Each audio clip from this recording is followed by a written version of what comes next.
قال الله تبارك وتعالى في القرآن المجيد يا بني آدم خذوا زينتكم عند كل مسجد وقال رسول الله صلى الله عليه وسلم الطهور نصف الإيمان وقال رسول الله صلى الله عليه وسلم السواك مطهرة للفم ومرضاة للرب او كما قال صلی اللہ علیہ وسلم۔ میرے محترم بزرگوں، عزیز ساتھیوں، اللہ رب العزت نے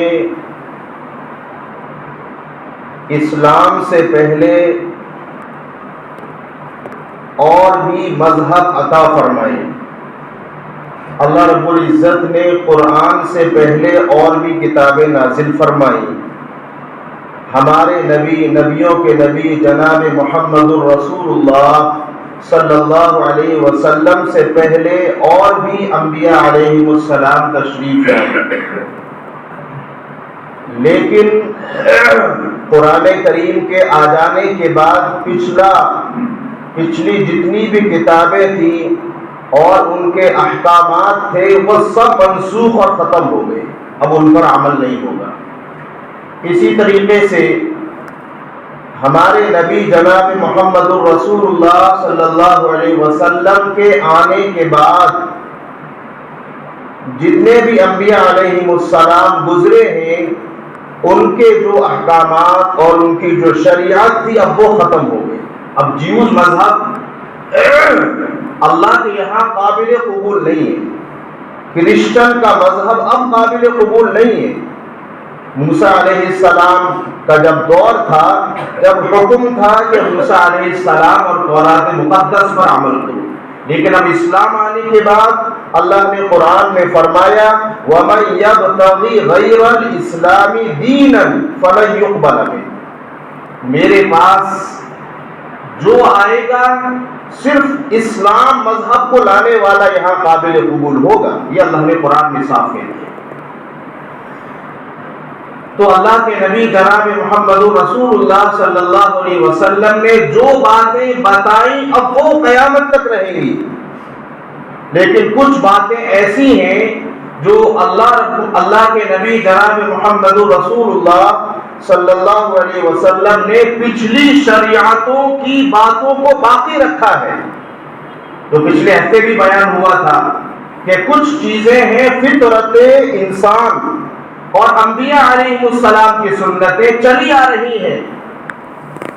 کتنا بڑا اجر ہے کہ نبی علیہ السلام سے پہلے بھی جو نبی کرتے آئے ہیں وہ اللہ کے نبی جناب محمد رسول اللہ صلی اللہ علیہ وسلم نے اس کو بھی جاری رکھا ہے۔ صرف 5 چیزیں بتانی ہیں آج۔ اللہ کے نبی جناب محمد رسول اللہ صلی اللہ علیہ وسلم نے فرمایا یہ مسواک تمام نبیوں کی سنت ہے، یہ کوئی میری سنت نہیں ہے۔ اور پہلے بھی بتایا تھا کہ حضرت عائشہ رضی اللہ عنہا فرماتی ہیں کہ مسواک کرنے میں سوائے موت کے ہر بیماری کی شفا ہے، سوائے موت کے، چاہے وہ کینسر کا مرض ہو، کیسا بھی بیماری ہو، یہ میں نہیں، اللہ کے پیارے رسول، نبیوں کے نبی جناب محمد رسول اللہ صلی اللہ علیہ وسلم کی چہیتی بیوی ارشاد فرما رہی ہیں کہ سوائے موت کے مسواک میں ہر بیماری کے لیے شفا ہے۔ اللہ کے پیارے رسول جناب محمد رسول اللہ صلی اللہ علیہ وسلم نے فرمایا السواک مطہرۃ للفم، اس کی کوالٹیز اور اس کی خوبیاں اللہ کے نبی صلی اللہ علیہ وسلم نے بیان فرمائی ہیں۔ مسواک منہ کو صاف کرتی ہے۔ اب دنیا کا ڈاکٹر کون ہے جو اس کو منع کر دے کہ نہیں مسواک سے دانت صاف نہیں ہوں گے، مسواک سے منہ صاف نہیں ہوگا، کولگیٹ سے ہوگا؟ یہ کرسچن نے بتایا ہم نے مانا، غیروں نے بتایا ہم نے مانا، دنیا کولگیٹ کر رہی ہے، منع نہیں ہے، علماء نے کہا منع نہیں ہے، اگر ہمیں پتہ لگ جائے جو دانتوں میں ہم پاؤڈر یوز کر رہے ہیں یا کولگیٹ یوز کر رہے ہیں یا گل نشے والے منجن جس میں نشہ ہو یا جس میں ناپاک چیز مکس اور ملاوٹ ہے وہ حرام ہے. یاد رکھیں دانت جن چیزوں سے صاف کیا جا رہا ہے اگر پتہ لگ جائے کہ اس میں ناپاک اور حرام اور غلط چیز ملی ہے اب حرام ہو گئے یوز کرنا. کولگیٹ کو آپ خود دیکھو موسیٰ کا گل فلاں گل کتنے نشے کی چیزیں امت کر رہی ہے. حدیث شریف میں آتا ہے کہ مسواک کا بہت سارے فائدے ہیں. 70 فائدے تو علماء نے لکھ دیے ہیں کتابوں میں. کہیں کہیں مسجدوں میں آپ کو لگا ملے گا پورا ایک پوسٹر ہوتا ہے مسواک کے 70 فائدے. سب سے بڑا فائدہ یہ ہے کہ مرتے وقت کلمہ نصیب ہوگا. کولگیٹ کی ذمہ داری نہیں ہے, پاؤڈر کی یوز کرنے کی ذمہ داری نہیں ہے. یہ میرے اور آپ کے نبی جناب محمد رسول اللہ صلی اللہ علیہ وسلم نے اپنی امتی کو یہ تحفہ دے دیا. مسواک کا فائدہ یہ ہوگا کہ تم مر رہے ہوگے اور منہ سے کلمہ جاری ہوگا اور جنت میں جانے کا سیدھا سرٹیفکیٹ آپ کو مل جائے. یہ ہے مسواک کا فائدہ.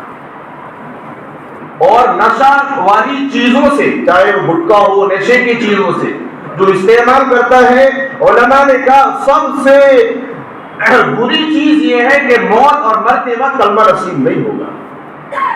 یا تو وہ توبہ کر لے مرنے سے پہلے اگر وہ نشے کی حالت میں اور بدبو کے ساتھ گیا ہے تو اللہ کے پیارے رسول جناب محمد رسول اللہ صلی اللہ علیہ وسلم نے فیصلہ کیا السواک مطہرۃ للفم ومرضاۃ للرب. منہ کو صاف کرتی ہے مسواک اور اللہ کے راضی ہونے کا ذریعہ. اللہ راضی ہوگا. نبی علیہ السلام آپ سیرت کو اٹھائیں. ہم نبی کے ماننے والے ہیں, کسی انگریزوں کے ماننے والے نہیں ہیں. ہم قرآن کے ماننے والے ہیں, کسی دوسری کتاب پر عمل کرنے والے نہیں ہیں. دنیا کے ڈاکٹر ایک طرف, میرے اور آپ کے نبی جناب محمد رسول اللہ صلی اللہ علیہ وسلم کی بتلائی ہوئی حدیث اور بات وہ سر آنکھوں پر ایک طرف ہے. یہی تو یقین ہوتا ہے. جیسے میں نے پہلے بھی بتایا کہ اللہ کے پیارے رسول صلی اللہ علیہ وسلم نے فرمایا کہ کتا اتنا گندا جانور ہے اگر برتن میں منہ ڈالتے تو 7 بار دھو. یہ ابو داؤد کی روایت ہے. اب ڈاکٹر پریشان دنیا کے کہ اگر اور جانور منہ ڈالتے بلی ڈالتے تو ایک دفعے میں صاف ہو جائے گا, یہ 7 بار کیوں کہا؟ اس میں ریسرچ کیا ڈاکٹر نے. ایک بار دھویا اور نبی علیہ السلام نے فرمایا کہ 7ویں بار اس کو مٹی سے مانجو. تو اس نے جب ایک بار دھویا تو وہ بیکٹیریا جو وائرس وہ موجود ہے. 7ویں بار جب مٹی سے دھویا تب وہ ختم ہوئے.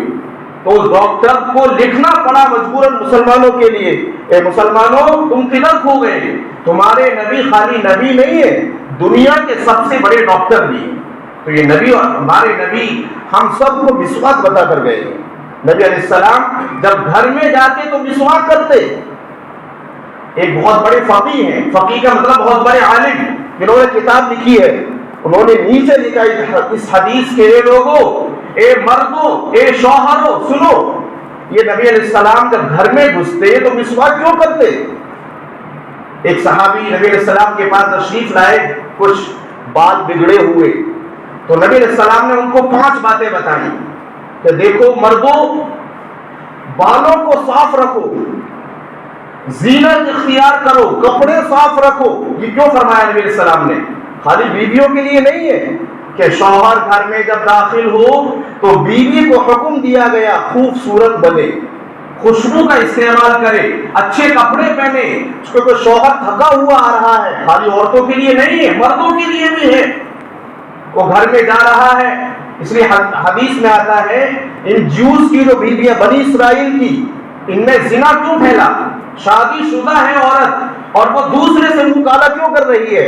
اس کی ایک وجہ یہ بھی تھی کہ شوہر اپنی بیوی کے لیے بناؤ سنگار سے نہیں رہتا تھا. یہ بھی اسلام ہے کہ جیسے بیوی زینت کرے, شوہر بھی اپنی بیوی کے لیے صاف ستھرا عطر لگائے, خوشبو کے ساتھ جائے.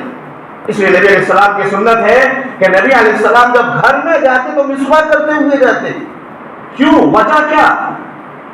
وجہ یہی ہے کہ بیویوں سے بات کی جائے گی تو منہ سے بدبو نہ آئے. اب یہی نہیں ہے کہ بیوی تمہیں خوش رکھے، نہیں، شوہر کا بھی حق ہے کہ وہ اچھی طریقے سے رہے. تو سب سے پہلا مسواک بہت بڑی سنت ہے، اور مسواک آپ کسی کی بھی کر سکتے ہیں، بلکہ نبی علیہ السلام کی مسواک ایک نہیں کئی ہوتی تھی. سونے کی جگہ الگ مسواک، وضو کرنے کی جگہ الگ مسواک، جیسے کولگیٹ پہ آج کل لوگ رکھ لیں. اس کا اہتمام کرو اور یہ نیت کرو کہ اس کے فائدہ یہ ہوگا میرے مرتے وقت کلمہ نصیب ہوگا، میرا بیٹا بھی ساتھ چھوڑے گا، میری بیوی بھی ساتھ چھوڑے گی. کلمہ پڑھائیں گے، کلمہ نہیں نکلے گا لیکن مسواک کی برکت سے انشاءاللہ کلمہ نکلے گا. یہ چیز تو مسواک کسی بھی چیز کی کرو، نیم کی ہے، ببول کی ہے، پیلو کی ہے. مسواک کتنی بڑی ہونی چاہیے؟ ایک بالش، اور کتنی موٹی؟ چھوٹی انگلی کے برابر کم سے کم موٹی ہو. اور جب ہم مسواک کریں تو اوپر نیچے نہیں، یہ بھی شریعت نے بتایا ہے. دائیں بائیں اس طریقے سے کریں، اوپر نیچے نہیں. زبان کی بھی مسواک کی جاتی ہے، نبی علیہ السلام جب کرتے تو زبان کو بھی صاف کرتے. بہرحال یہ مسواک ہے. اس کے علاوہ نبی علیہ السلام نے فرمایا کہ بغل کے بال اور ناف کے نیچے کے بال اس کو صاف رکھو. یہ ہے اسلام. خالی نماز روزہ نہیں سکھاتا تمہیں، خالی زکوٰۃ اور حج نہیں سکھاتا.